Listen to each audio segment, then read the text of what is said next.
Healthcare Facilities Leadership Degree Program, HFL, Advancing Healthcare Engineering for the 21st Century, Owensboro Community and Technical College, OCTC. I wanted to share with you this presentation that I delivered at several professional meetings in the last couple of months leading up to the start of the program. It was very well received, and it resonated with those professionals that attended those meetings. Many folks came up to me afterwards with their support, their encouragement, and offering to help with the program. And they also were very excited about the opportunity to participate in the program. Now, the Healthcare Facilities Leadership, HFL, there was discussion about calling this Healthcare Engineering Leadership because of the close work that we do in the industry with so many engineering disciplines and the fact that so many folks in the industry have engineering degrees. Civil engineering, electrical engineering, electronic engineering, mechanical engineering are some of the disciplines that we often work with. In fact, many departments call themselves engineering departments. But in discussing the title and discussing the role, we knew that this was not an engineering degree, and we knew this was really more of a leadership and more of an overall facilities focus. While it is technical, it's an applied science degree. At this time, we felt more comfortable working with something that did have engineering with it, although I can see in the future that possibly changing as the program grows and as we move possibly on to a bachelor's program.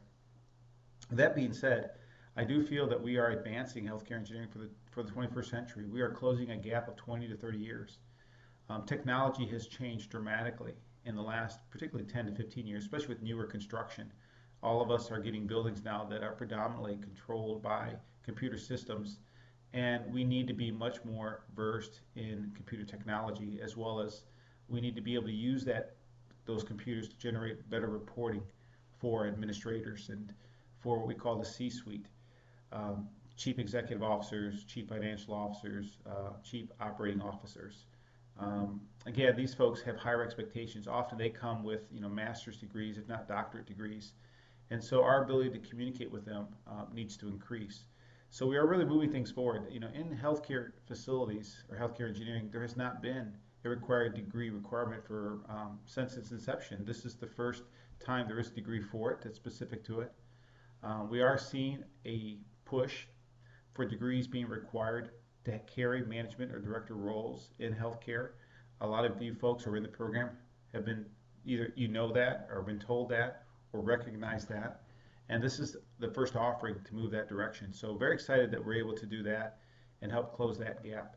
Also believe that there is a need to create a profession that doesn't identify itself so much by its trade. In other words, I'm not just an electrician or a carpenter or a plumber or a boiler room or a mechanical engineer or an electrical engineer. I am a healthcare professional. Today, the industry seems to identify itself very often by its trade, not so much by its profession. I believe this is an opportunity to do that as well. Also, as we make the changes with the Affordable Care Act and the consolidation of healthcare, there is a need for technology to take and for education to take a lead role in those transitions. So we really are closing a gap and trying to catch up, and I believe we will always be in catch-up mode in this industry. It continues to advance rapidly, and by the time you finish this degree program, you will already be to some degree outdated and need to continue to catch up. I think all of us feel that way that work in the industry. In terms of Owensboro Community and Technical College, starting here in Kentucky with Owensboro, again, this was a interesting way that it got started. There are 15,000 members in ASHE, the American Society of Healthcare Engineers. There are 51 chapters. I was a founding member of Virginia Society of Healthcare Engineers, VISHE, and Kentucky, the Kentucky Society of Healthcare Engineers here in the state of Kentucky. Obviously, they've been doing a certification program for a number of years now for folks in the profession, and they were looking to advance to a degree. In Virginia, we were just starting to start a certification program for the profession when this opportunity arose. What happened was Kentucky approached the college, and they also talked to ASHE, and the nexus of those three things came together. And so here we are. Dr. Klauber here at OCTC thought it was a great idea. They already work with other disciplines in healthcare, such as nursing and radiography, and they thought it was a good it would combine well with what they already do. So this is the inception point, OCTC. Very excited about that. And again, looking forward to see where this program goes, and very much looking forward to seeing your careers develop. And I want to welcome you to this program. I want to congratulate you for being part of this program, and looking forward to delivering this program for you. Thank you. Why a degree for healthcare engineering? Succession planning need is great and growing. There's been a challenge in our industry to prepare folks to take over roles in management and leadership over the years, mainly due to training budgets being tight or the inability to bring someone in for a year or two or even 6 months before you depart. And even when someone just leaves or transfers or quits a position, it's hard to find folks who are able to step into the role without needing and growing into a lot of experience. The industry has become also very complex. It's been difficult over the years for the industry to keep up with all the changes. Again, I mentioned that earlier with all of the increased computer technology, the codes and standard changes, infection control changes, and just the industry changes.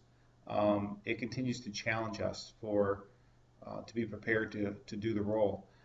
Industry continues to become corporatized, again, with degree requirements. It was just announced at my previous facility that the nursing program, to be a director, we now have to have a master's degree. Many folks called me over the last month or two saying that their facilities are now requiring a degree to be in management or to advance their careers. So this is a growing issue. I think, again, with the corporatization, with the Affordable Care Act, with health systems becoming larger, you're going to see this requirement grow. Also, the focused healthcare trained informed facility personnel and focused healthcare trained and informed management and supervision.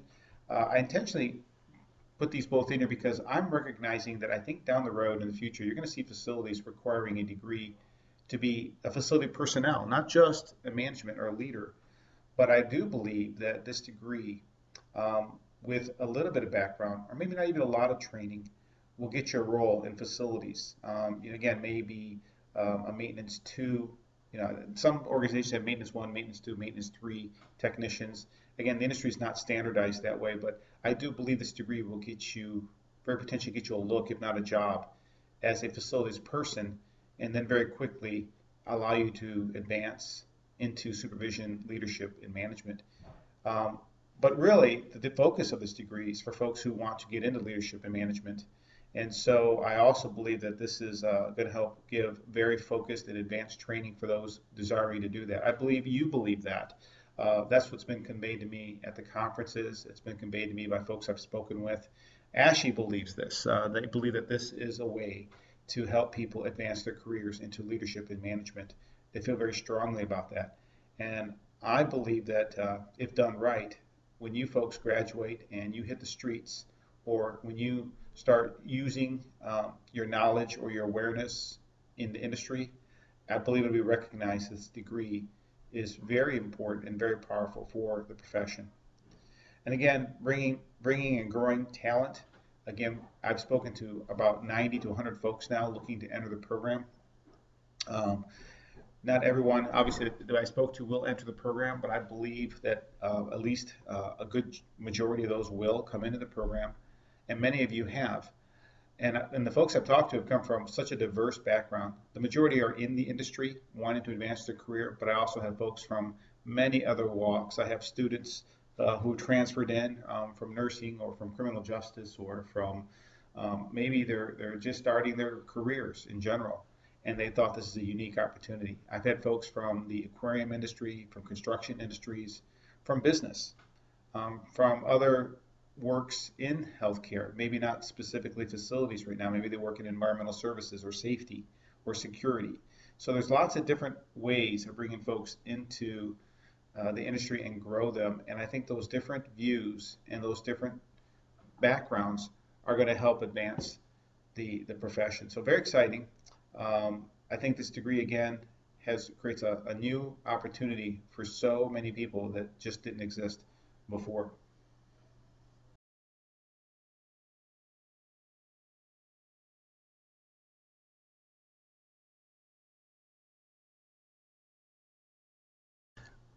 Growing complexity and demands.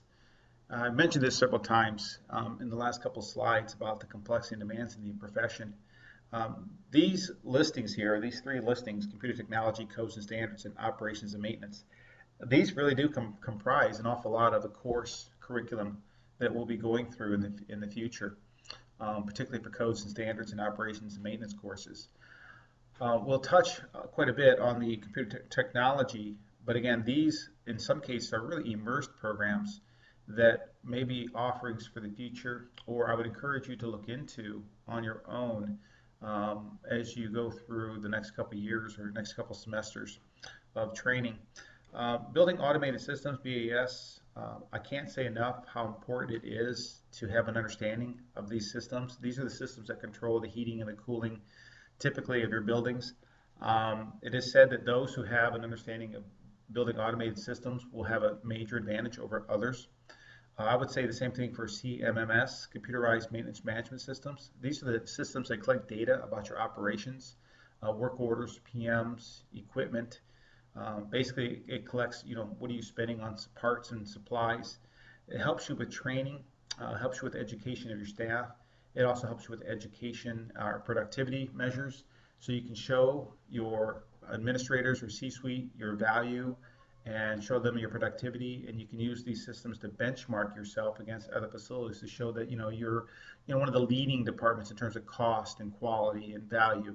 And you can even use these systems for customer service to show how well you respond to issues, or how quickly, or what your percentage of completion is for work orders. So CMMS systems, I think, are again another powerful system to come to understand and to learn about. Obviously, fire systems, nurse call systems, phone systems, elevators, generators, chillers, all these are critical systems to a hospital that you will often have oversight for, and they are computer driven. In fact, sometimes the complexity is that they're in multiple. You have old systems that are relay driven, and you might have some systems that are electronic driven or pneumatic driven, or you might have some systems that have a computer that are completely computer and digital logic control driven. So it's like such a complex environment with buildings that have been built over the last 40, 50, 60, 70 years, and they carry technology over multiple decades. That's what sometimes makes this job most complex. CAD and BIM, I put those together here because these are the way you manage the design and the drawings of your building. It can be very difficult to have so many drawings. I know most of us who work in the industry recognize the issue. You can have 4, 5, 6, 7, 8, 9, 10 drawing sets for a room or a space or a construction project, but the as-built, the final drawing set, you might get a paper copy of that, and hopefully that's your final copy that you have that you're working off of, and that gets converted into an electronic copy, which rarely happens in many small places especially. But in some cases it does get built into an electronic copy. CAD is a two-dimensional copy, and BIM is a three-dimensional copy, building information management system, which really is the current technology being used in construction. There are a lot of advantages to BIM, although again, like CAD, we generally don't have the technical expertise to work with those systems in-house. We often contract that talent out. I'm not suggesting that you get proficient in CAD and BIM, because again, that's probably pushing, unless you really, obviously folks actually in this industry do lean that way. They can, that's actually one slice in large, usually very large facilities departments. They can have specialists that work just with CAD and BIM for the whole organization, and that is a specialization within facilities. But those generally are very specialized jobs in fairly large healthcare organizations. The codes and standards, these acronyms, we will cover these at length in the courses. But NFPA, National Fire Protection Agency, you're probably all familiar with that. CMS, the Center for Medicaid and Medicare Services, these are the two big hitters for codes and standards and regulation in our industry, as well as ASHRAE, American Society of Heating, Refrigeration, Air Conditioning Engineers. That is a major player for codes and standards and regulations in our industry. The FGI, will be very, very deep into the FGI, Facilities Guidelines Institute. It's actually the guidelines for construction and design. I think that's its main title, but the FGI is the organization that puts together that book for construction and design. The Joint Commission, they retitled themselves the Joint Commission about a decade ago. A lot of people still refer to them as JCO, which is really an old term referred to the Joint Commission. DNV, they're the new kids on the block. These are folks that are really challenging the Joint Commission. The Joint Commission has probably about 2/3, if not more, of the 6,000 hospitals in the country for accreditation. But the DNV is growing. I believe they're approaching close to 1,000 hospitals, and they're becoming a big player in the accreditation industry. And they come at it from an ISO 9000 perspective, which I'm very familiar with, and it's something that you need to reckon with because they're helping shape the industry now and shape surveys. OSHA, obviously we're all familiar with OSHA, the FCC, FAA. These are federal regulatory agencies that impact healthcare. And obviously some of us are heavily impacted by the state. Others are not. Some people have less state involvement. If you have a skilled extended care or skilled center for extended care for elderly, or if you have a behavioral health, you're probably very involved or will be very involved with state regulation and accreditation. Some states rely, or some healthcare organizations rely exclusively on state accreditation. So state can be very, very powerful, or they can also, they will come and they will actually survey you sometimes as a backup survey to the Joint Commission, and so they can play a big role in your career. Operations and maintenance, again, a lot of changes when it comes to how we work in maintenance. I've been told there are even some more dramatic changes coming in the future due to some, if you will, some lawsuits that have occurred as it relates to maintenance and operations. Typically, we tend to require an awful lot of our contractors, but we don't necessarily apply those same rules to ourselves internally. Well, that needs to change, and it's going to change.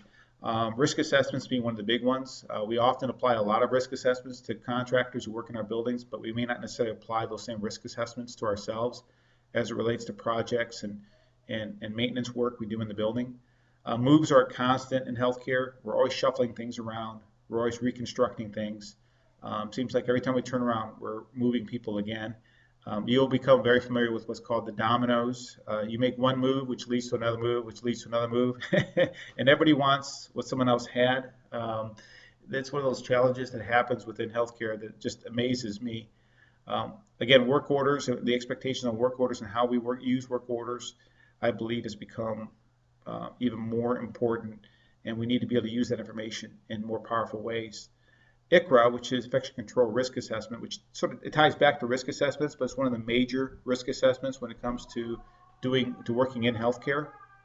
I would say that the ICRA and the PICRA, some people also use PICRA, are becoming even more critical, and they're coming out front as being expectations for every maintenance department to do for almost any project we do in a patient environment.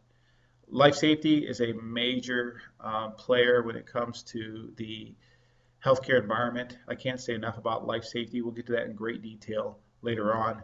But life safety basically has to do with all those fire safety features of the building and the building design, and the way the user works and operates inside the building. And of course, sprinkler and fire systems are maintaining those. They play a big part of how we maintain. And one of the big things lately, there's been a lot of discussion about do you clean your sprinkler heads? In fact, you should, but the frequency and how do you do it? And there's it's something that needs to be done, something that needs to be risk assessed. There's questions of whether it should be done in-house or whether it should be done, contracted out. It goes on and on and on. So there's so much that's changing and things that we're becoming aware again for the first time in operations and maintenance, that all of these things combined make for a large part of a need for continuing education in this degree.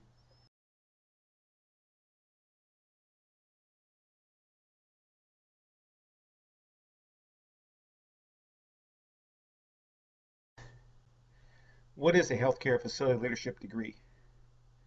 Well, it's the first of a kind engineering specific program.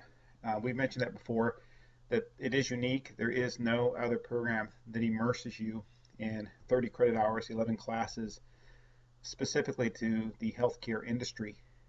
Brigham Young University has one 3 credit hour course they deliver with a bachelor's degree in property management. And Purdue University has a bachelor's degree in construction management where they also have a course that you can take related to healthcare. But that's as close as the industry has today.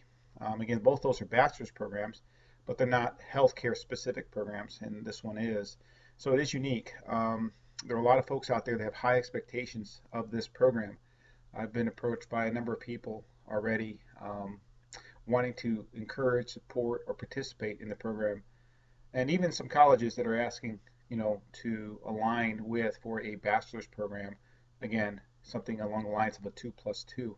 So a lot of uniqueness here. You are the first offerings for this, so very excited about that. Also, it's also healthcare industry engineer courses. It is, again, we mentioned that it's very unique. I would stress more the healthcare industry and not so much engineering courses. That actually may be a little bit of a misnomer when I put this together. We will touch on some engineering, but we actually specifically won't be getting into any true engineering courses. The operations and maintenance, compliance codes and standards, and planning, design, and construction, those are very important for multiple reasons. Number one, they're the core of the course and the degree, but they're also very much aligned with the Certified Healthcare Facilities Manager certification. Today, that is the gold standard for the industry. If you search for most jobs today that are management positions, they will ask for a CHFM certification, required or preferred. This degree, I would like to think, will become the next gold standard. But also, the CHFM is an important part of continuing education after you finish this program and get into the industry. It maintains continuing education, 45 credit hours of study or courses, or maybe even submissions of papers and such, or presentations every 3 years to maintain the certification after you take the exam. And I like to think that those of you going through this program will be very much positioned to take the exam if you already have experience or just need to get a few more years of experience. The two together, this program and experience, would prepare you largely for that certification exam.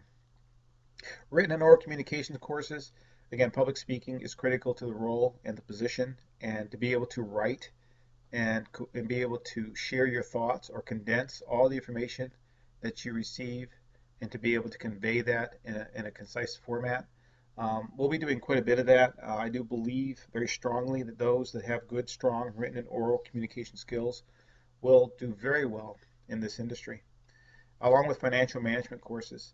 Can't stress enough, with all the changes going on in the industry and the need for everyone to do more with less, and for us to be able to show our value and to be able to document and to present, opportunities for our C-suite.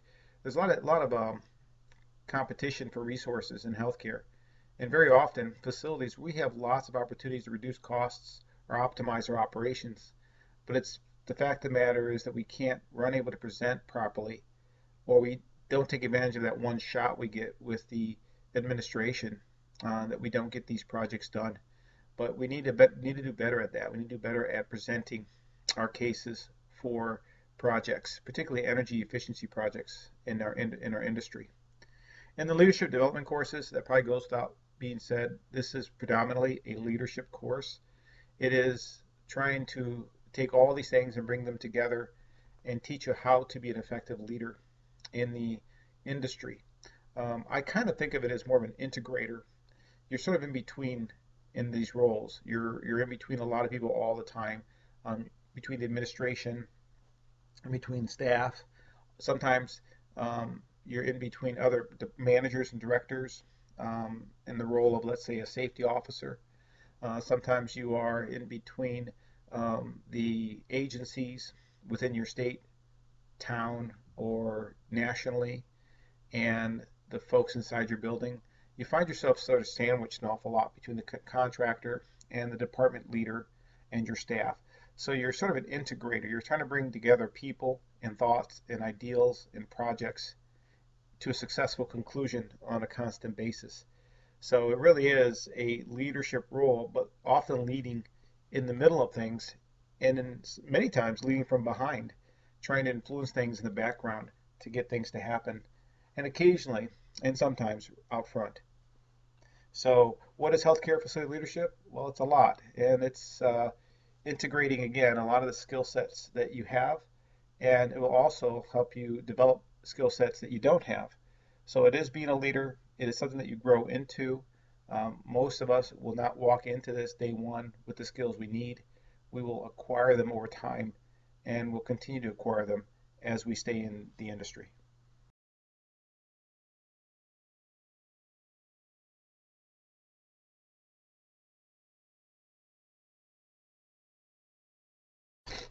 Why earn a HFL degree? Well, increased professional standing is one very strong reason to earn this degree. As I've stated before, many folks in the industry have no degree designation, where the industry is making it almost a mandate to have a degree in management anymore. Um, it really does give you a better seat at the table. In some cases, I have to admit that I think it is because we don't have a degree program for our industry that we sometimes don't get the recognition that we deserve. Um, we're often compared to departments like environmental services or dietary. And that's not to diminish their value. It's just to say that as a support service, somebody who's not, quote, making revenue for the organization, you can sometimes be relegated to, again, as a support service, is not necessarily having as strong of a voice as some of the services that have that produce revenue. So this is a way to get standing in the industry. Promotional opportunities, I think that that goes without being stated. Most of you are taking this program for the promotional opportunities that you desire in your career. Improve marketability. I totally believe that with this degree, your resume will go to the top. Um, it'll be looked at because there is nothing like it out there. The industry understands what it means already. And I believe as you graduate and as you put your resumes out there, people will, just for the virtue of the fact that you have this degree, they'll want to take a look at you. Greater salary potential. You may have read before or not that in the last salary survey, those with CHFM designation earn approximately $10,000 more a year than those without. I would say that this program would do similar. Affirm your industry experience. Again, I think in our industry and our profession, we're looking for people to acknowledge and recognize our our experience in the industry or our knowledge base, and this will help you do that. Credentials to enter healthcare engineering profession. For those folks who are not in healthcare, this will help, no doubt about it. If you have some experience in another trade or another profession and you carry this degree, it will definitely give you credentials to be looked at in the industry. In fact, probably like no other credential previously because it is specific to the industry. And again, be an early adapter to transforming and building the profession. There are folks that they just really, really want to continue to learn and grow, and they want to be part of things that are unique and new and vital and transformative to the industry.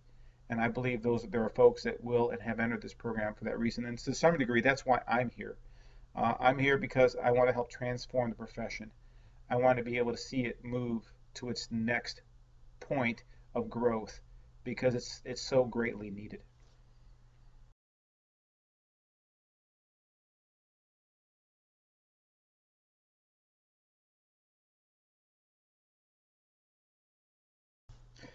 Well, I get credit for my education experience. Well, there's really not a lot I'm going to say on this because you as students already know a lot of the detail of this slide. Obviously, the answer is yes for college credits. One thing you may or may not be aware, but those that have CHFM certification coming into this program already, and I do have a few people inquiring with CHFM certification, we will find ways to give value to those credits or to that certification. And of course, we are looking at years of experience as well, dependent upon your background and your skill set. I've looked at folks' years of experience, and the one course that predominantly, if you have 10 plus years of supervisory or leadership experience, you're not being required to go into the HFL 100 program, Introduction to Facilities Leadership program, because it pretty much is redundant for those folks. But that's pretty much all I'm going to say on this slide, and let's move on to the next slide.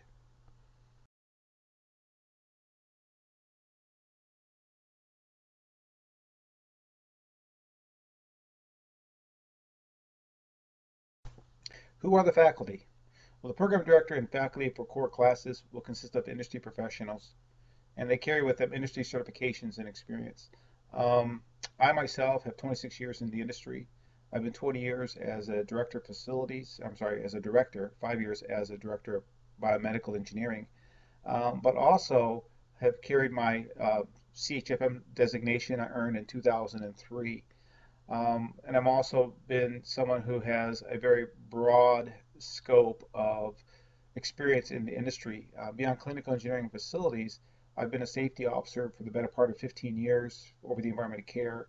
I've been a disaster management coordinator. I've been over protection services, environmental services, telecommunications.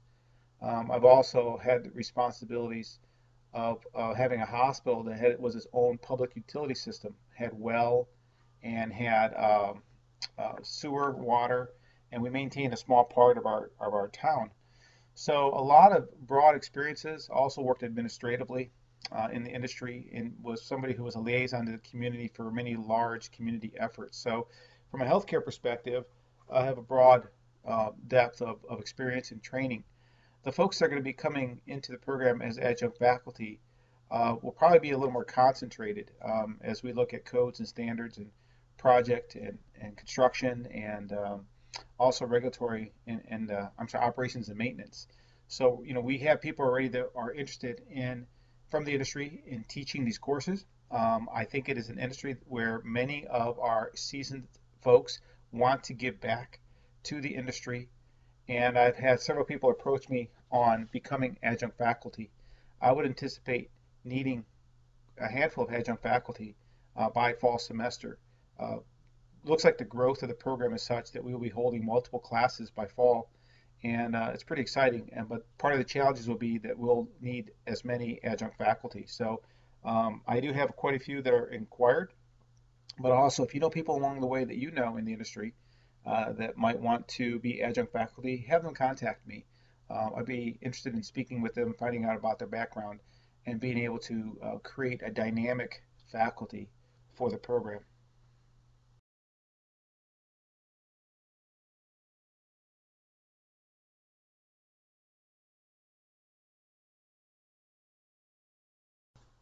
When do classes start? Well, I guess this would be sort of humorous for those of you who are already in class. Classes have started if you're reading and watching this slide. Um, well, we've started the two first offerings, HFL 100 to 110. This summer, we do look to add the HFL 120, which is infection control. And then this fall, maybe a little bit of a change. We were looking at opening up all the courses for fall, but looking at it right now, looking at the growth, looking at the need for adjunct faculty, and looking at the students that are coming in the program, the courses will be opening up in the fall will definitely be HFL 130, 140, 150, which is codes and standards, operations and maintenance, and design and construction. Maybe a capstone as well. But then we'll start offering up the other courses in the spring of 2015, the 200 series courses and the other capstone. One of the neat opportunities I think we're going to have here with the first graduating class and the first few graduating classes is to present the students who graduate at the annual ASHE conference. It's a very large conference attended by sometimes 3,000 to 5,000 folks, and it moves around the country. In 2014, it's going to be in Chicago. I will be there, possibly presenting, but also definitely marketing the program at a booth, and am opening an invitation to some of you to participate at that booth to market and present the program. But also, another opportunity I believe will be out there will be the opportunity to present our graduates at that annual conference. Some of you may finish this program sometime in 2015, by the end of 2015. That would be a little early because the conference is always held in the summer. So the first conference that we could go to would be 2016 summer. I'm not sure where that's going to be just yet. But there's a thought that if you would like to, and I would love to offer the opportunity for those who graduate from the program in winter of 2015 and then spring of 2016 to walk or be presented at the annual conference. Again, it's a 2 year out thought, 2.5 years actually, but something to be considering. I think it'd be very exciting, and I think we could do that probably at least for the first maybe, let's say, 3, 4, 5 years as folks graduate. I think it'll help not just market the program, but also give you exposure and networking as you're graduating from the program, which I think is extremely valuable. So think about it. We can talk about it through the course of the course, and I look forward to the opportunity to being able to share that experience with as many of you that would like to.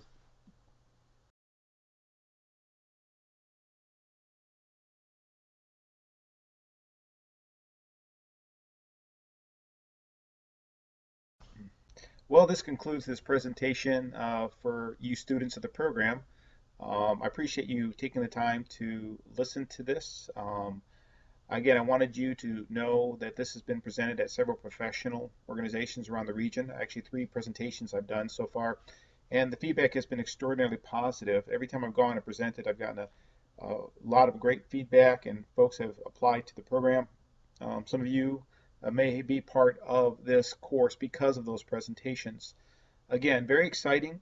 We're going to have a short quiz as part of this presentation, and for those of you that watch this whole program and listen to this, and especially this last part, there will be a question about the answer to the universe, and the answer is 42.